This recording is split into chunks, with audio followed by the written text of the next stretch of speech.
Messieurs, c'est absolument magnifique. C'est incroyable d'être aussi présent, d'être aussi exceptionnel et d'avoir cette discrétion, je dirais, et de se noyer presque naturellement. Ça, c'est exactement cette notion que j'adore, le bon goût, c'est ça en fait. Ben, l'histoire, elle est assez simple, hein. Mon grand-père achète une propriété pour faire de l'élevage. Parallèlement, mes parents sont propriétaires d'un endroit incroyable à l'époque qui s'appelle l'Étoile Bleue, qui est ouvert nuit et jour entre 1963 et 1970, lieu mythique où les clubs de sport défilaient, où le monde de la nuit défilait. Et à un moment, mes parents, morts de fatigue, sentant que c'était le péril de tout pour eux, décide de faire, à l'époque, en 1970, quelque chose de totalement audacieux, le premier hôtel de charme, de luxe. Puis il transforme et il passe de bistrotier, enfin même pas bistrotier, de bar, brasserie, à restaurant qui s'est voulu gastronomie. Et on reçoit en 1973, juste avant son décès, Pompidou, ce qui lance le truc complètement. Moi, je sais ce que c'est que de changer de chambre quand je suis petit pour laisser la place aux clients.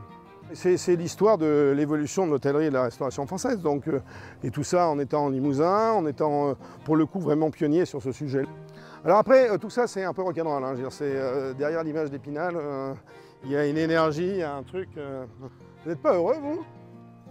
Et les 17 mètres, vous devez avoir 17 mètres entre vous. J'aime l'intemporalité, j'aime bien les choses qui s'inscrivent dans le temps. Mais ce que j'aime ici, dans cette maison, qui est une maison classique, bourgeoise, c'est de conserver ce cachet, juste réveillé, avec tous les codes actuels, malgré tout, de déco, mais pas les codes mode. Parce que je trouve qu'il y a tellement d'endroits où on a une déco, on pourrait être dans un loft new-yorkais, je trouve que ça ne donne pas du sens à la région.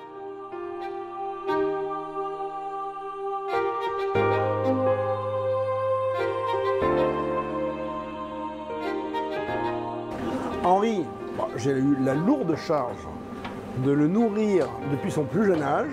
Il a pris des bonnes habitudes merveilleuses. Là, il est en train de dresser une blanquette de veau sur quelque chose qui est une expérience limousine.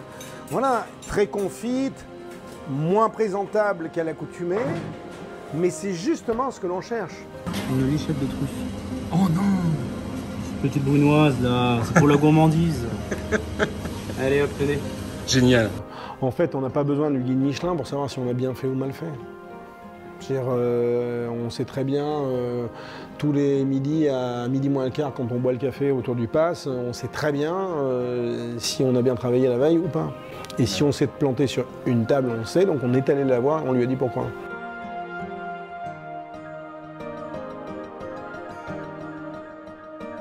À un moment, je faisais un magazine qui s'appelait 100% Limousin et qui était un hurlement d'amour pour cette région et où en fait on s'occupait du génie de la main en région puisque en fait les entreprises du patrimoine vivant sont 4 fois supérieures à la moyenne nationale et donc j'avais rencontré plein de gens et enfin plein de personnes merveilleuses. Alors, je suis pas du tout chauvin parce que je trouve qu'il y a plein d'endroits merveilleux partout.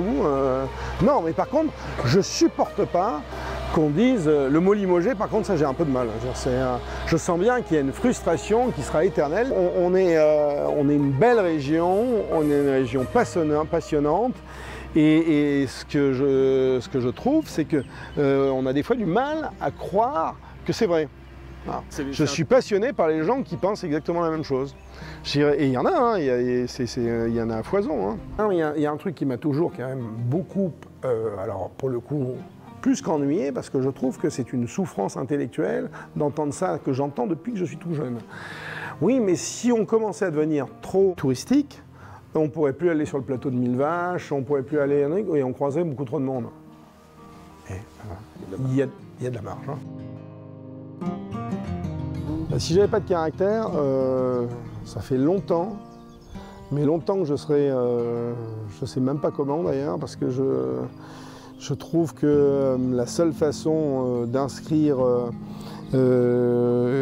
quelques anecdotes professionnelles ou quelques pailles de bonheur dans une vie professionnelle, il faut y aller quand même.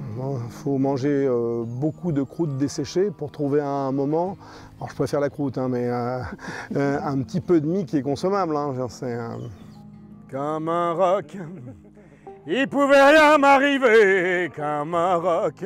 Ce que j'ai compris intuitivement il y a maintenant bien longtemps, c'est que la cuisine est une des actions à une des offres. Et que l'offre, elle doit être globale. On doit offrir un espace, on doit offrir de la nature, on doit offrir du sport. Parce qu'on ne vient pas dans un hôtel de luxe à Limoges, mais à 12 km du centre-ville de Limoges, mais en fait en totale campagne, de la même façon que l'on va dans un centre-ville ou que l'on va dans d'autres endroits. Mais pour que le tourisme vert, il marche, il y a d'abord les choses qu'on n'a pas besoin d'expliquer et qu'on ressent. Mais je suis persuadé que quand les gens reviennent et nous racontent qu'ils ont fait le tour du parc, qu'ils trouvent ça superbe, etc., c'est parce qu'ils sentent que tout ça, ça existe, c'est là. La propriété, c'est de savoir animer des endroits pour que ces endroits continuent à vivre d'une manière différente, mais c'est même plus qu'on doit être respectueux. Il n'y a pas de génuflexion non plus, mais il y a une vraie notion de responsabilité. Et c'est ça la grande difficulté, c'est pas d'être passionné, c'est d'être partagé dans sa passion. On a fait venir, je sais pas, 10 ou 12 personnes nouvelles, essentiellement des jeunes, incroyablement investis, vraiment passionnés, mais vraiment passionnés. Et du coup, ça amène un dynamisme supérieur encore, parce que ceux qui rentrent, ben là, ils ont tous entre 19 et 24 ans. Ouais. Et là, pour le coup, qu'est-ce que vous m'avez mis? Alors, volaille, quelle volaille là, pour l'espace Rébérol? Mais tu veux la désosser alors? Ok.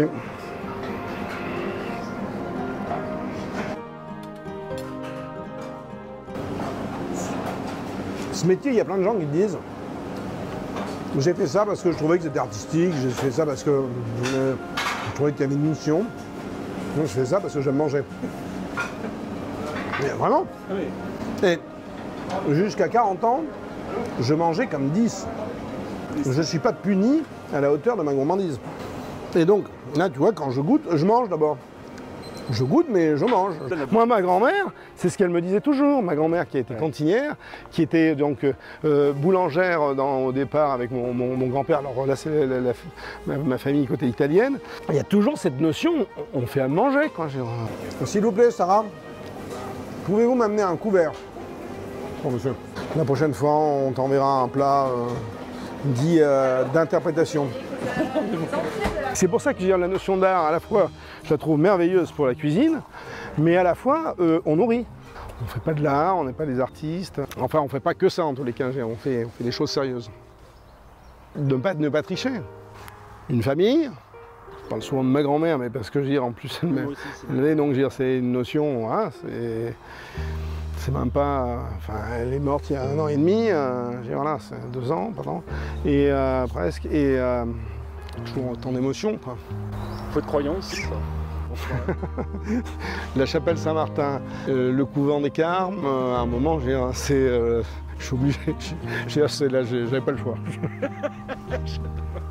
C'est quoi le bonheur? C'est de penser que la liberté existe et d'essayer de s'en rapprocher.